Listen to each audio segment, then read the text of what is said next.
Ya, kembali lagi bersama saya Yan Ignarusi. Saya di sini akan melanjutkan materi yang kemarin, yaitu gaya kepemimpinan berbasis kecerdasan emosional dan spiritual. Jadi ada beberapa gaya kepemimpinan yang didasarkan pada kecerdasan emosional dan spiritual. Yang pertama yaitu kepemimpinan transaksional.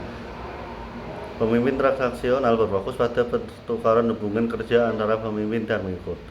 Yang kedua, kepemimpinan transformasional, yaitu pemimpin transformasional menggunakan kecerdasan emosional untuk memahami emosi dan memotivasi tim mereka, menciptakan visi bersama yang menginspirasi perubahan dan pertumbuhan.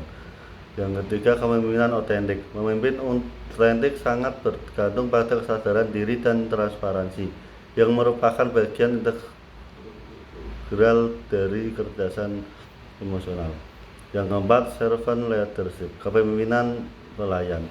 Servant leadership berfokus pada melayani orang lain terlebih dahulu sebelum mencapai tujuan pribadi atau organisasi. Ya, mari kita lanjut.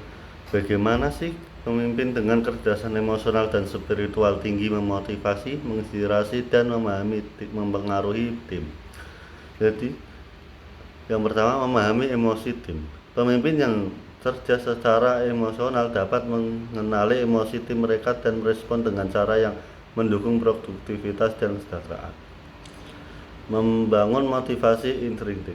Dengan kemampuan untuk menyelaraskan tujuan organisasi dengan kebutuhan emosional dan spiritual tim, pemimpin dapat membangunkan motivasi yang lebih dalam, yang lebih kuat daripada insentif material. Membimbing dengan etika dan integrasi. Pemimpin dengan kecerdasan spiritual tinggi memimpin dengan etika dan integritas, memberikan contoh yang kuat bagi tim mereka. Menciptakan lingkungan kerja yang inklusif dan harmonis. Pemimpin ini berusaha menciptakan budaya kerja yang positif dan berkelanjutan, di mana anggota tim merasa dihargai dan didukung baik secara emosional maupun spiritual. Studi kasus. Pemimpin bisnis yang sukses dengan gaya kepemimpinan berbasis kecerdasan emosional dan spiritual. Salah satu contoh pemimpin bisnis yang sukses dengan gaya kepemimpinan berbasis kecerdasan emosional dan spiritual adalah Patrick Walujo, CEO, founder, dan managing partner di Nostar Group, sebuah perusahaan insentif terkemuka di Asia Tenggara.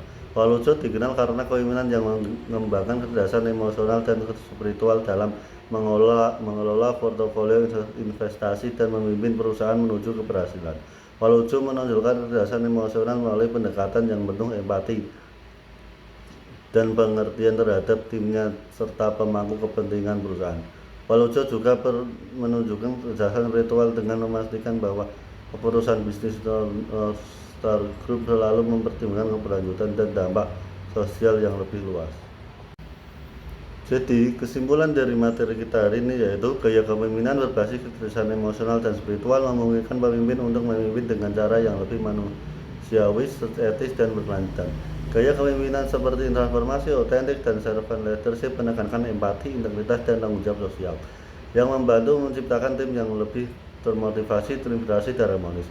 Studi kasus seperti Patrick Walujo menunjukkan bagaimana kepemimpinan berbasis kecerdasan emosional dan spiritual dapat membawa kesuksesan yang signifikan, tidak hanya dalam bisnis tetapi juga dalam dampak sosial dan lingkungan. Terima kasih dari saya.